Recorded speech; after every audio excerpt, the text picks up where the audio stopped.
He escuchado algunos discursos de los presidentes en la séptima cumbre de las Américas que está realizándose en Panamá y no pude más que preguntarme en manos de quién hemos dejado nuestros países. He deducido automáticamente que nuestros pueblos están parcial o totalmente adormecidos. Se sitúa la historia, pero con una nula autocrítica. Siempre fue para acusar al de enfrente, pero nunca para reconocer los errores del pasado. Al presente, claro está, con nula autocrítica que podíamos esperar, pues que sea vanidoso y arrogante. Yo he hecho esto, mi país ha hecho esto, estamos promoviendo esto, ta. Y ante la nula autocrítica en el pasado y del presente, pues ¿qué puede esperar el futuro más que un optimismo sin fundamento? Ojalá, pensé, hubiera al menos un mandatario que tuviera la autocrítica que tuvo Juan Pablo II al reconocer los errores de la Iglesia del pasado y pedir perdón en el marco del jubileo del año 2000.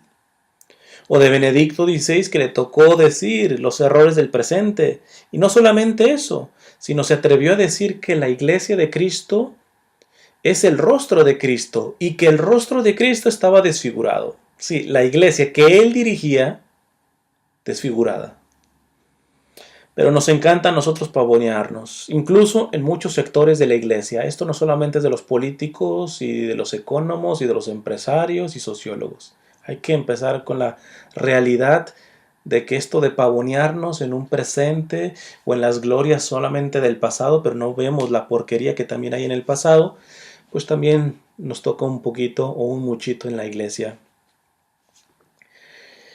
Y a quienes hablan de la crudeza, claro está, de la realidad, siempre se le tachará de pesimistas y amargados. Pero no se trata de fomentar un fatalismo.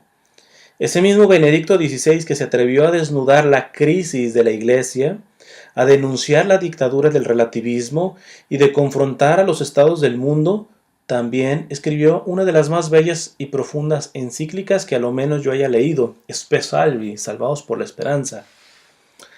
Pero no la esperanza barata que nos venden entendiblemente los políticos.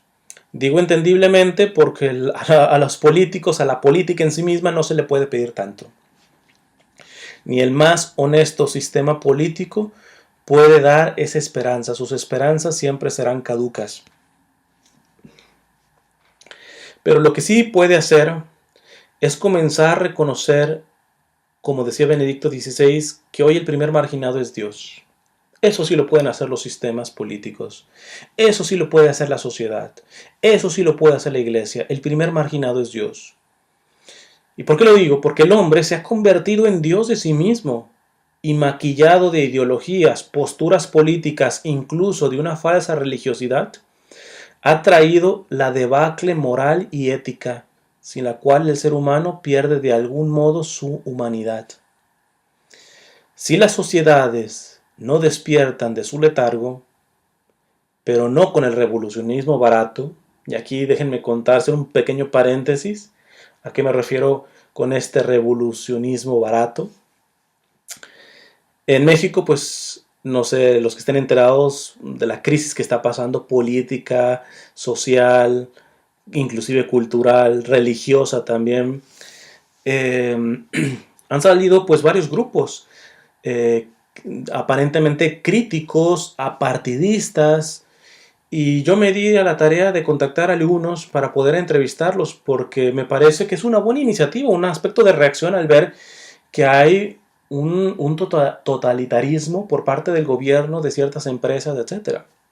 Y está bien hacer ese campo de resistencia, pero hablo con una de las dirigentes de uno de estas iniciativas de los medios de comunicación y le pido una entrevista para hacerla pública, pero quiso hacerla primero privada.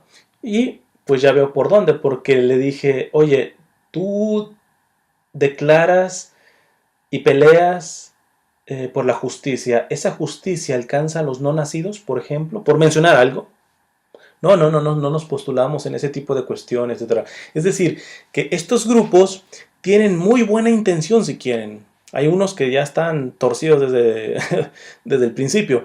pero pueden tener buena intención, pero no hay bases éticas y morales, de sustancia, que vaya a las esencias de una antropología seria.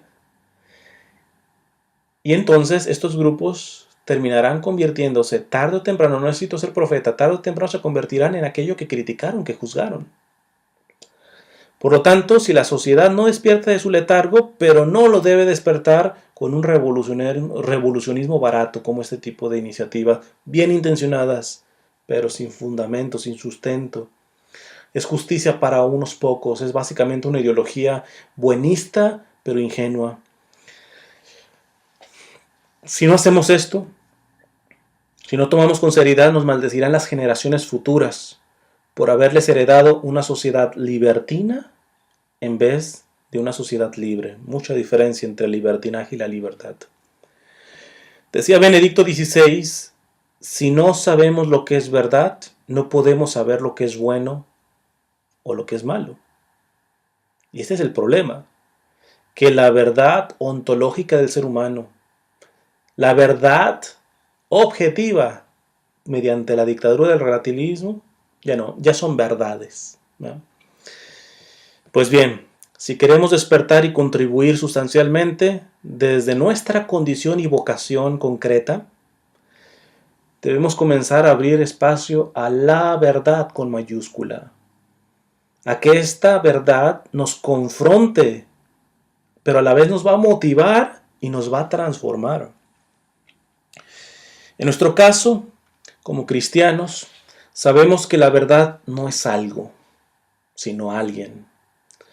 Se nos pedirá cuentas de la responsabilidad, yo diría planetaria, que tenemos de hacer que brille esa verdad con la luz auténtica y genuina de la esperanza.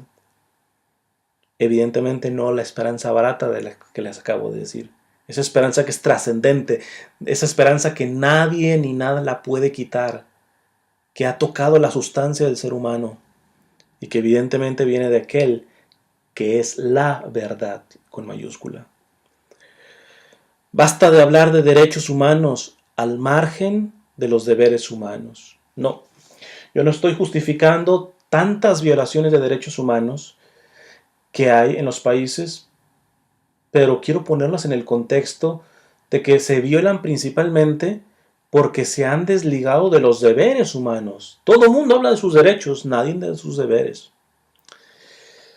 Los derechos humanos que no proceden de los derechos de Dios, que es el primer relegado, no son humanos sino antropófagos. Sé que mis palabras no caerán bien ni a las derechas ni a las izquierdas, sean políticas, económicas y hasta religiosas. Pero gracias a Dios no pretendo congraciarme o ganar votos para proyectos personales. Soy un pobre misionero que en medio de sus muchos pecados y errores cree que solo la humanidad saldrá adelante cuando reconozca y sea consecuente con la voluntad de Dios. Personalmente no veo venir esos días. Sí, díganme fatalista, no veo venir esos días, sino un recrudecimiento de la egolatría en que hemos caído. Mi esperanza, sin embargo, es una. La última palabra es de la palabra en mayúscula, de aquella palabra que se encarnó hace 2000 años. La última palabra la tiene la palabra. Sí, de esa que se encarnó. Por lo tanto, no temamos, aquí la invitación a mis hermanos cristianos, católicos, no temamos ser un pequeño pero santo remanente. Pues como decía Chesterton, a cada época la salva un pequeño puñado de hombres que tienen el coraje de ser inactuales, de no acomodarse a esas tendencias aparentemente progresistas, que no son nada de progresismo, sino que más bien nos remontan al paganismo más burdo y nos animalizan básicamente. Si a alguien se le dice anticuado, retrógrado, medieval, son a los que defienden, como ese remanente fiel y pequeño, por ejemplo, la vida desde su concepción hasta la muerte. Son aquellos que diferencian entre igualdad e igualitarismo.